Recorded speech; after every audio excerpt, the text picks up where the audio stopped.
Oke, obrolannya adalah tentang ya kita semua punya perspektif, punya sudut pandang dan opini masing-masing. Ini nomor yang itu nomor 6 gitu, bukan nomor 9 juga bukan nomor 6. Terus teman aku bilang gini, ini nomor berapa ya? Dia bilang gitu ke aku.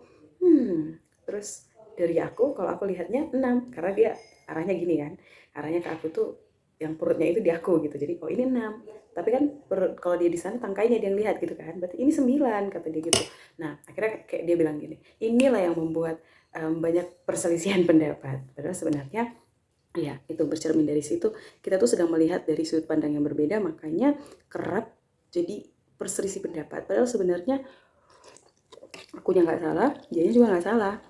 Jadi sering sekali ketika menghadapi masalah kita tuh kayak fokus sama perbedaan pendapatnya, padahal nggak saling melihat bahwa oke, dia bisa bilang begitu karena dia sedang di sepatu yang mana, dia sedang melihat dari sudut mana, dalam perspektif apa gitu. Jadi ketika berbeda pendapat dengan orang lain jangan langsung dijudge gitu, jangan langsung dihakimi, ini orang nih nggak suka sama aku nih. Bukan, belum tentu. Sometimes latar belakang kita pun itu mempengaruhi cara kita memandang segala sesuatu, perspektif kita akan segala sesuatu, apalagi masalah apapun. Jadi berbeda pendapat itu justru membuat kita makin kaya dalam hal oke,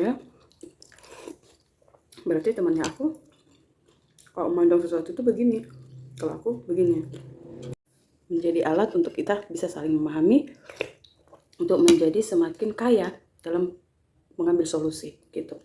Makanya harapannya siapapun nanti yang menang pemilihan presiden dan calon presiden, aku harap ya orang-orang yang Tuhan percayakan ada di sana tetap bisa bekerja sama lewat sudut pandang yang berbeda gitu.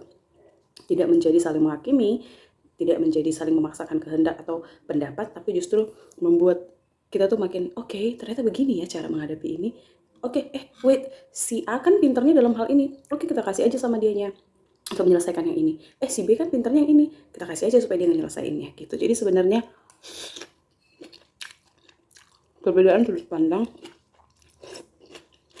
menjadi salah satu cara memperkaya solusi dan juga membuat kita makin kreatif, makin memiliki lebih banyak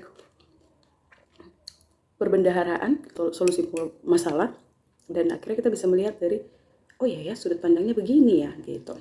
So dalam setiap pendapat kamu belum tentu benar dan temanmu belum tentu salah, jangan langsung dihakimi, cek dulu. Oke. Cek dulu dengan baik dan pastikan tidak tersulut emosi. Ini baksonya enak loh.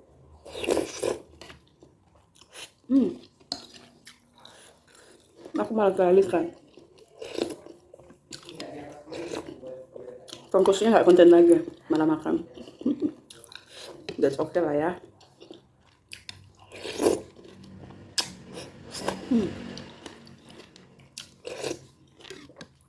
Mantap loh. Kuahnya banget, keren. Kuahnya enak nih.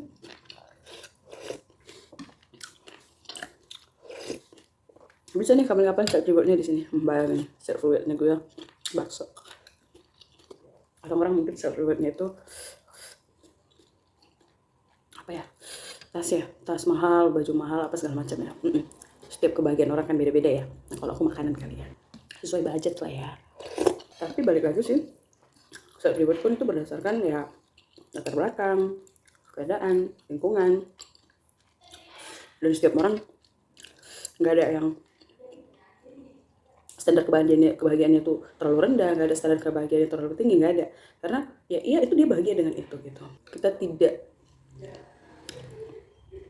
di posisi untuk menentukan bahwa itu terlalu rendah untuk jadi standar kebahagiaan atau terlalu tinggi untuk jadi standar kebahagiaan, karena setiap orang punya sudut pandangnya masing-masing, perspektifnya masing-masing gitu.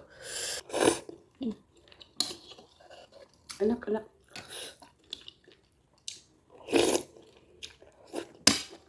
Jadi kalau ada yang bilang sama kamu, lo foto bagus doang udah langsung bahagianya sedemikian, ya nggak usah berkecil hati. Ya dia standar kebahagiaannya yang berbeda kan, jadi nggak apa-apa. Just be yourself.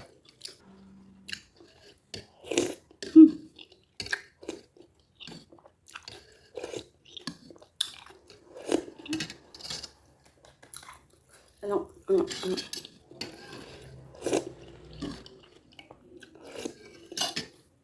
Seriously enak.